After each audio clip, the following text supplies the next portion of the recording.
Hi guys, naglalakad po kami ngayon. Kasama ko ang aking friend na si Ira. Harap be. Oh. So, ayan. Nahila ko yung aking maleta. Sobrang ano. Yung ganda oh.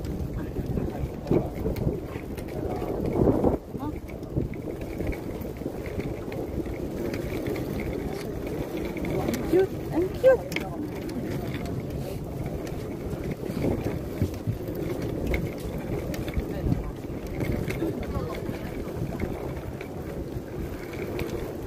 Mabagal. May isang oras to. Mabagal tayo eh. Sarap ng ano, di ba? Mainit. Mainit na malamig.